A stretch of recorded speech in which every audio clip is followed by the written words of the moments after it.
नमस्कार दोस्तों, स्वागत है आपका के स्ट्रेटेजी में। दोस्तों आज हम बात करते हैं बौद्ध धर्म के बारे में। आखिर एक राजा का राजकुमार कैसे महात्मा बुद्ध बन गया, जिन्हें भगवान का दर्जा दिया गया, जिन्हें लाइट ऑफ एशिया कहा गया। आज हम उनके बारे में बात करते हैं। दोस्तों महात्मा बुद्ध का जन्म 563 ईसा पूर्व में नेपाल के लुम्बिनी कपिलवस्तु में हुआ था। इनके पिता का नाम शुद्धोधन था और इनकी माता का नाम महामाया था। लेकिन इनकी माता इनके जन्म से 7 दिन बाद ही इनकी मौत हो गई थी, जिसकी वजह से इनकी मौसी महाप्रजापति गौतमी ने इनका लालन पालन किया था। महाप्रजापति गौतमी इनकी मौसी भी थी और कहें कि सौतेली माँ भी थी। अब इनके नामकरण संस्कार के लिए देश विदेश से अनेक ज्योतिषी और विद्वान बुलाए गए। इनका नाम रखा गया सिद्धार्थ। और राजा शुद्धोधन ने इनके भविष्य के बारे में भी उन ज्योतिषियों से जानकारी प्राप्त करनी चाहिए। तो उन ज्योतिषियों में एक प्रमुख कहे कि एक 12 साल का ज्योतिषी था, उनका नाम था सुधन्ना। उन्होंने बताया कि यह बालक आगे जाकर वैराग्य धारण करेगा या सन्यासी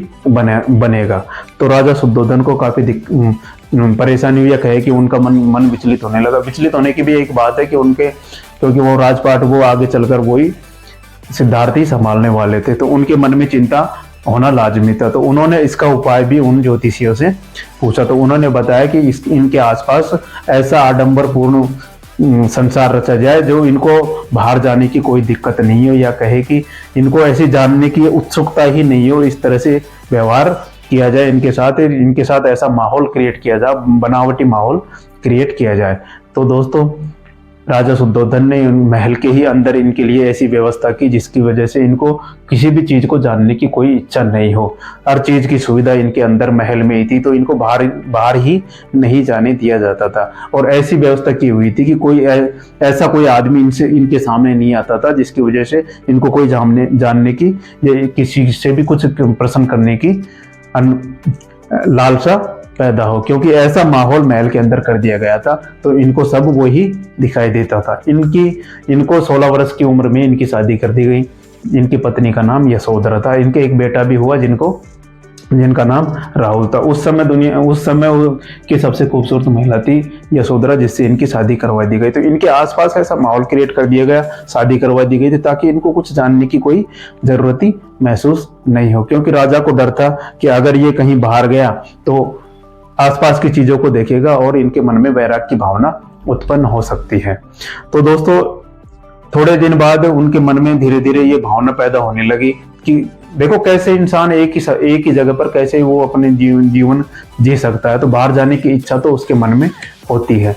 तो दोस्तों उस समय एक महोत्सव होने वाला था। उस महोत्सव में राजा के राजकुमार ही जाते थे उसका उद्घाटन करने के लिए।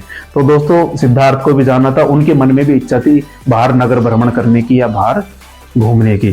तो उन्होंने बाहर जाने की इच्छा जताई। तो राजा शुद्धोधन को काफी टेंशन होने लगी। उनको दिक्कत ये थी कि अगर ये बाहर जाए, कहीं वैराग्य धारण कर ले तो बड़ी दिक्कत हो जाएगी।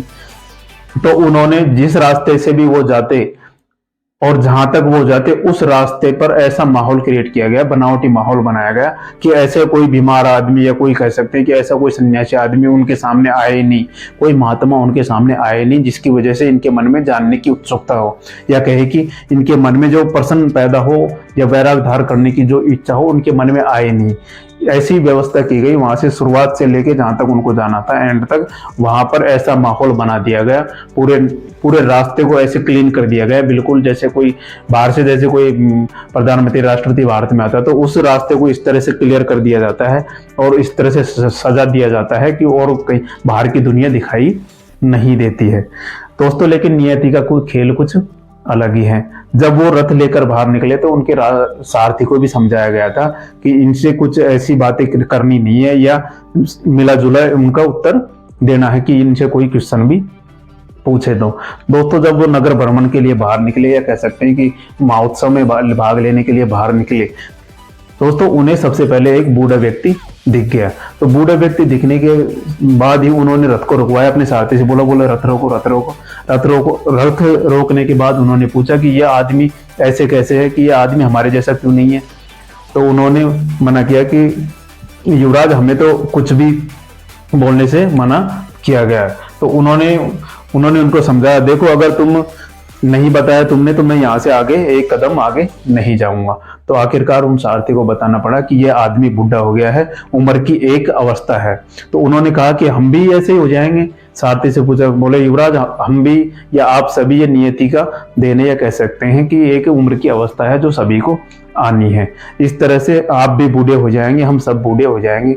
इस तरह से दोस्तों इनके मन में एक विचार पैदा हुआ। तो अब दोस्तों वो जब आगे चलते हैं तो उन्हें एक गरीब बीमार व्यक्ति दिखाई दिया। तो उन्होंने रथ रुकवा कर पूछा कि ये आदमी को क्या हो गया है, या क्या कारण है कि जिसकी वजह से ये बीमार हो गया, या कह सकते हैं कि ये क्या हो गया है इनको। तो उन्होंने सारथी ने जवाब दिया कि ये आदमी बीमार हो गया है, क्योंकि बीमारी भी हर किसी को भी आ सकती है। तो उनके मन में धीरे धीरे जागने की इच्छा प्रबल होती गई।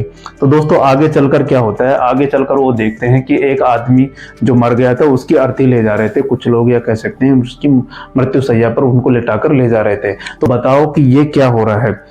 तो सारथी के मन में बड़ी विचलन पैदा हो गई कि इनके मन में तो कुछ ऐसे विचार आए हैं कि जिनको बताना काफी ये दिक्कतों वाला काम है। महाराज को पता चल गया तो और भी टेंशन होने वाली है उनके लिए, तो लेकिन बताना भी उचित था क्योंकि वो आगे चल ही नहीं रहे थे।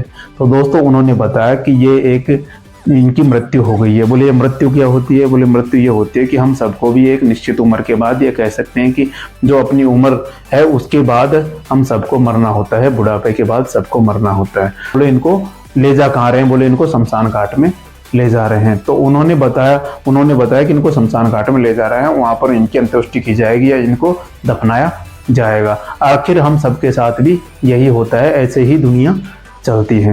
अब दोस्तों वो आगे चलकर और आगे जाते हैं तो आगे जाकर उनको एक सन्यासी दिखाई देता है, गेरुआ वस्त्र धारण करे हुए एक सन्यासी दिखाई देता है। तो उन्होंने फिर रथ रुकवा कर अपने सारथी से पूछा कि आखिर इसने ये ऐसे कपड़े क्यों पहन रखे हैं, आखिर क्या कारण है इसका, और ये कहाँ जा रहे हैं। तो उन्होंने जवाब दिया सारथी ने कि ये एक सन्यासी है, इन्होंने अपना सब कुछ त्याग कर सन्यास धारण कर लिया है, या कह सकते हैं कि संसार की मोह माया से मुक्त होकर इन्होंने ये जीवन अपना लिया है, सन्यास का जीवन धारण कर लिया है।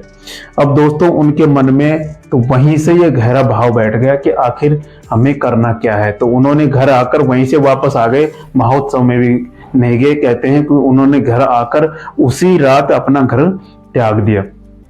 घर त्यागने की घटना को महाविनिष्क्रमण कहा गया। अब दोस्तों घर त्यागने के बाद उनकी जो संन्यास धारण करने की जो इच्छा थी, या कह सकते हैं कि वैराग धारण करने की जो इच्छा थी, या ज्ञान प्राप्त करने की जो इच्छा थी, उसके लिए वो सर्वप्रथम सांख्य दर्शन की शिक्षा, उस समय सांख्य दर्शन काफी चल रहा था, तो उन्होंने अलार कलाम से सांख्य दर्शन की शिक्षा ली।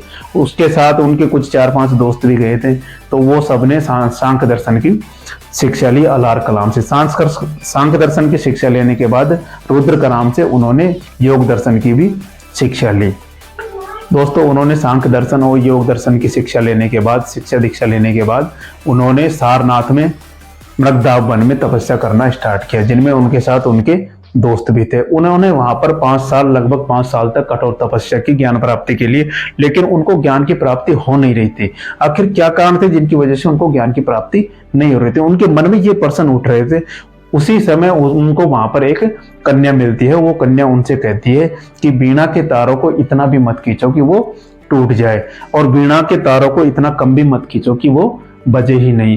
तो इस तरह दोस्तों उनकी ये बात महात्मा बुद्ध के मन में लग गई, या कह सकते हैं कि उनके समझ में आई कि एक निश्चित प्रारूप में किया गया काम ही, या निश्चित उद्देश्य के साथ किया गया काम ही ये फलदायक होता है, उसी से हमको ज्ञान प्राप्ति हो सकती है। तो दोस्तों वहां पर उनके दोस्त थे, वो तो उनका साथ छोड़कर चले गए, क्योंकि उनके साथ छोड़ने की वजह ये भी थी क्योंकि 5 साल उनके साथ रह रहे थे, उनको ज्ञान की प्राप्ति नहीं हुई थी, जिससे वो काफी परेशान हो गए थे। लेकिन दोस्तों महात्मा बुद्ध ने हार नहीं मानी, और वो गया के पास एक जो आज का बोध गया है, वो गया से थोड़ी सी दूरी पर जाकर एकांतवास में निरंजना नदी के तट पर पीपल के पेड़ के नीचे तपस्या करने लगे, और वहीं पर उनको ज्ञान प्राप्ति हुई वैशाख पूर्णिमा के दिन पर। उन्हें ज्ञान प्राप्ति के बाद महात्मा बुद्ध कहा गया, और महात्मा बुद्ध का मतलब है ज्ञान संपन्न व्यक्ति। बुद्ध का मतलब है ज्ञान संपन्न व्यक्ति, जिनको संपूर्ण ज्ञान प्राप्त हो गया हो। दोस्तों ये वैशाख पूर्णिमा बौद्ध धर्म, या कह सकते हैं कि बौद्ध धर्मावलंबी है, उनको मानने वाले, उनके जीवन में ये बहुत महत्वपूर्ण स्थान रखता है। या इसको कोइंसिडेंस कहें कि, या कह सकते हैं कि ये कुछ चमत्कार था, क्योंकि महात्मा बुद्ध का जन्म भी वैशाख पूर्णिमा के दिन ही हुआ था और उनको ज्ञान प्राप्ति भी वैशाख पूर्णिमा के दिन ही हुई थी, और उनकी मृत्यु कह सकते हैं कि महानिर्वाण भी वैशाख पूर्णिमा के दिन ही हुआ था। अब या इसको कुछ भी कह सकते हैं, या इसको चमत्कार कह सकते हैं, कुछ भी मान सकते हैं, लेकिन ये वैशाख पूर्णिमा के दिन ही हुआ था, जिसकी वजह से बौद्ध धर्म में ये वैशाख पूर्णिमा बहुत महत्वपूर्ण मानी गई है, जिसको वैशाख पूर्णिमा को बुद्ध पूर्णिमा के नाम से भी इन्होंने, वैशाख पूर्णिमा को बुद्ध पूर्णिमा के नाम से भी जाना जाता है, क्योंकि बुद्ध पूर्णिमा के दिन ही या वैशाख पूर्णिमा के दिन ही जो मुख्य कार्य थे महात्मा बुद्ध के वो संपन्न हुए थे। दोस्तों, ज्ञान प्राप्ति के बाद जो पीपल का पेड़ का वृक्ष था उसको महाबोधि वृक्ष के नाम से जाना गया, और जो जगह थी वो जहां पर इन्होंने तपस्या की थी पीपल के पेड़ के नीचे निरंजना नदी के तट पर, उसको बोध गया के नाम से जाना गया। इन्होंने ज्ञान प्राप्ति के बाद सर्वप्रथम उपदेश सारनाथ में दिया था। जो इनके दोस्त थे उनको इन्होंने सर्वप्रथम उपदेश दिया था, और सबसे ज्यादा उपदेश कौशल देश की राजधानी श्रावस्ती में इन्होंने सबसे ज्यादा उपदेश दिए थे। इस तरह दोस्तों इन्होंने बौद्ध धर्म की नींव डाली, और बौद्ध धर्म के विकास में और बौद्ध धर्म के प्रसार प्रसार में इन्होंने बहुत महत्वपूर्ण कार्य किए। दोस्तों, अब आगे चलकर हम देखते हैं कि इनके प्रमुख उपदेश और सिद्धांत क्या थे, वो अगले वीडियो में हम इसका अध्ययन करेंगे। दोस्तों, जानकारी आपको अच्छी लगी हो तो लाइक करें, शेयर करें और सब्सक्राइब करना बिल्कुल ना भूलें। जय हिंद, जय भारत।